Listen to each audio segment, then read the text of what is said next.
Continuando a ver o for, nós vamos ver agora os loops aninhados, quando eu coloco um for dentro do outro.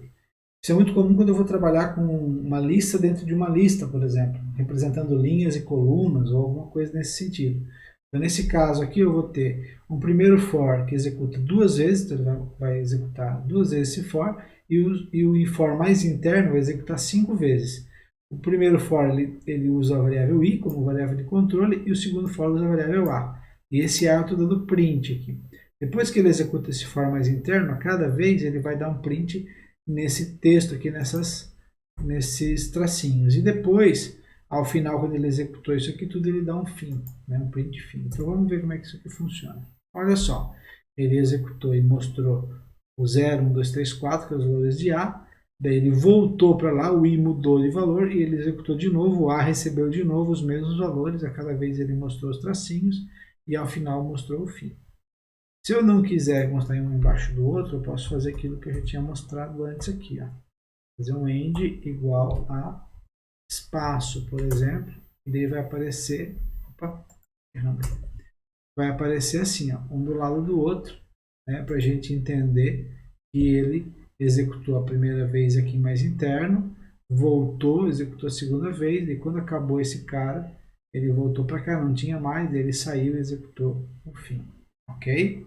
Outro exemplo é esse aqui, ó. Eu vou percorrer essa lista com vários elementos e vou, nesse caso, somar o dobro dos valores. Olha que interessante. Aqui é um contador, né, um acumulador, melhor dizendo, eu estou somando os valores. Começa em 0 e a cada vez aqui dentro, ele soma, na variável soma, o valor de double i. Então, ele vai pegar o dobro de i e vai somar na variável soma. Então, esse mais igual significa pega esse valor, soma com o que está nessa variável e guarda de novo na mesma variável. É isso que o mais igual faz. Okay? Então, para cada elemento daqui, ele vai pegar o elemento, ó, o i, vai multiplicar por 2 e guardar nessa variável double. E vai somar então aqui. Volta, pega outro i, faz o dobro, guarda aqui, soma aqui, e assim ele vai fazer para cada elemento. No final, nós vamos ter a soma de todos esses elementos. Vamos executar então, só para a gente ver isso aqui funcionando. Então tá ali, ó, 502, que é a soma daqueles elementos. Olha que interessante, se eu botar esse print aqui dentro, o que ele vai fazer? Ele vai pegar e vai fazer, ó, a soma, o dobro de cada elemento e já vai somando. Então, o primeiro é 0 mais 64, que é o dobro de 32. O próximo é 64 mais o dobro de 53. O próximo é esse valor mais o dobro de 85. Então, ele está... Como eu botei o print dentro do for, a cada vez ele mostra. No final, o resultado é o mesmo, né? Mas olha como uma pequena diferença de botar o print fora ou dentro da indentação modifica o funcionamento do programa. Nesse caso, ele só dá o print ao final. No outro, ele dava o print de cada acumulação que eu fazia.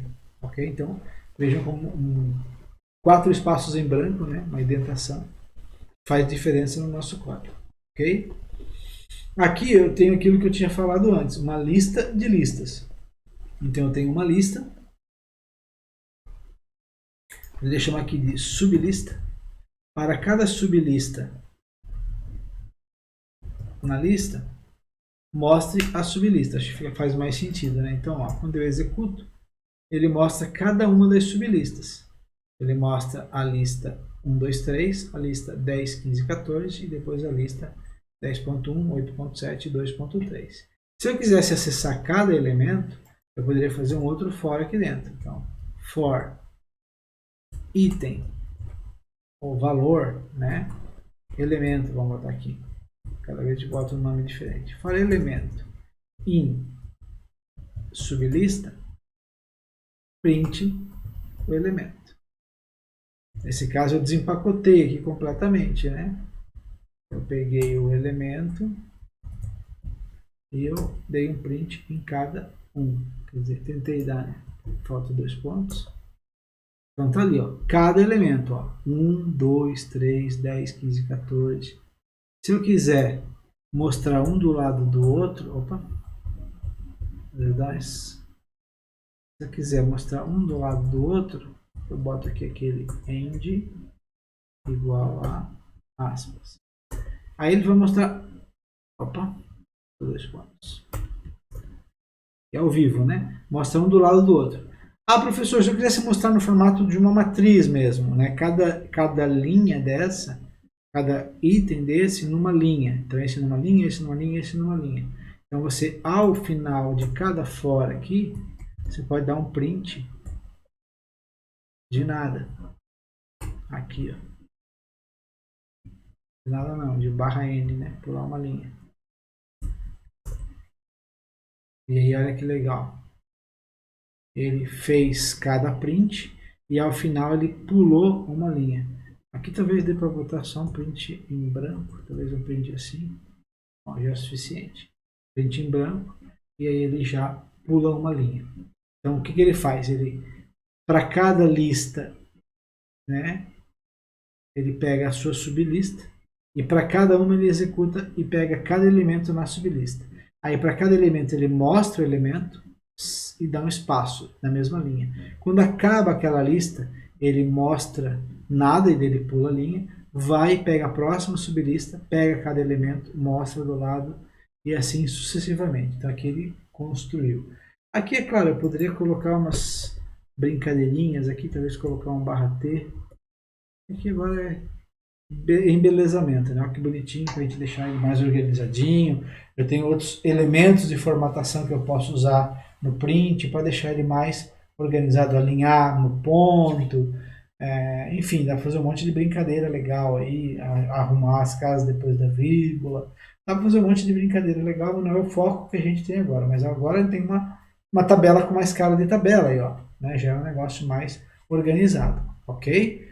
For dentro de for, ok? Aqui embaixo eu estou fazendo um for para contar quantos itens tem a lista, né? Então, olha só, aqui essa lista a gente pode ver que ela tem 5 elementos. Então, count é um contador, ele começa em 0 e para cada item da lista, ele soma 1 nessa variável count, nesse contador. Ao final eu vou ter na variável count quantos elementos a lista tem. É óbvio que isso já tem no Python pronto, né? A gente não está querendo inventar a roda, o Len faz isso para a gente, mas só para a gente ver como seria passar por cada elemento e saber quantos elementos tem. Pode usar o count. Claro, a gente poderia usar o count com if, né? Se o valor for tal, de tal regra, de tal jeito, então soma 1. E no final, se quantos elementos daquele jeito eu tenho na lista. Ok?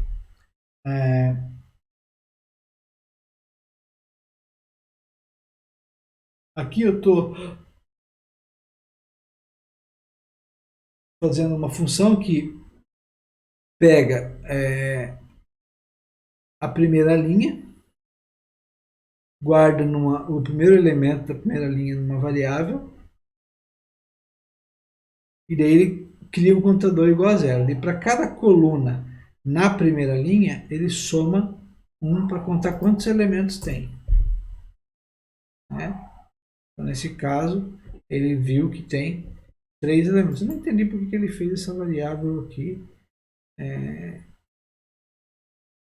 Linha na LST, né? Lista na posição 0.